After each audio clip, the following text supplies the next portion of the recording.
Have you ever had that moment? You're going about your day and you feel like God nudges you to do something. It may be a thought that won't leave or a prompting to talk to someone.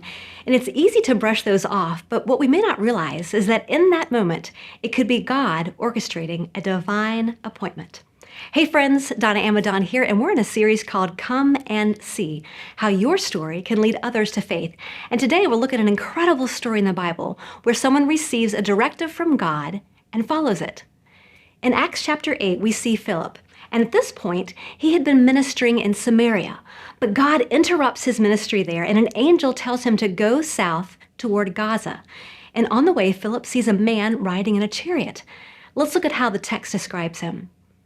Verse 27 says, "And there was an Ethiopian, a eunuch, a court official of Candace, queen of the Ethiopians, who was in charge of all her treasure.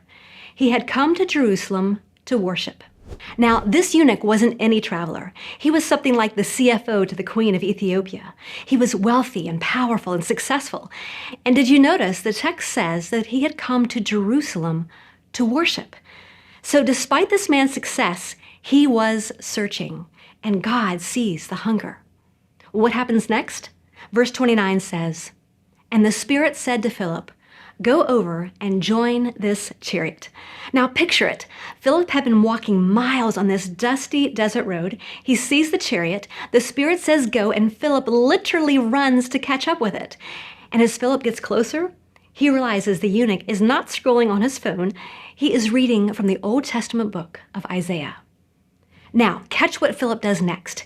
He asks the eunuch a question. He says, "Do you understand what you're reading?" I love this. Philip didn't push or preach. He simply asked a thoughtful question. And friends, that one question opens the door to the gospel. And the eunuch believes and is baptized. What a story. You know, sometimes we can think of evangelism as cold conversations, preaching on the street, or awkward moments. But evangelism is about engaging people. And I'm learning the best way to do that is like Philip. Follow the Spirit's lead and simply ask a question. In fact, I experienced this not long ago on a flight home, sitting next to a young man in the military. He was not reading from the scroll of Isaiah. I actually learned he was living a pretty wild life. And while we were talking, I felt a nudge from the Spirit that I should try to say something about Christ. So as we were talking, a question came to my mind. So I said, "Well, it sounds like they keep you on a pretty tight schedule. Do you get Sundays off, or do they have a church service?" And that one question began a very real conversation about faith. And I discovered this young man, much like the eunuch, had a deep spiritual hunger and was searching. You know, I'm finding more and more that people are open to the gospel. They're hungry. They're searching. And I love Acts chapter 8 because we see this eunuch was successful on the outside, but was searching from within. And God led Philip to him.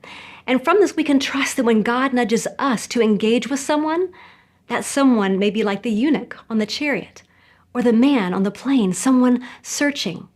And we can lead them one step closer to Jesus. So here's my challenge for you. When the Spirit nudges you, go. You don't need a script. You don't need a sermon. Just walk with them. Ask a question, because you never know how one conversation, one simple question, could become the turning point in someone's life.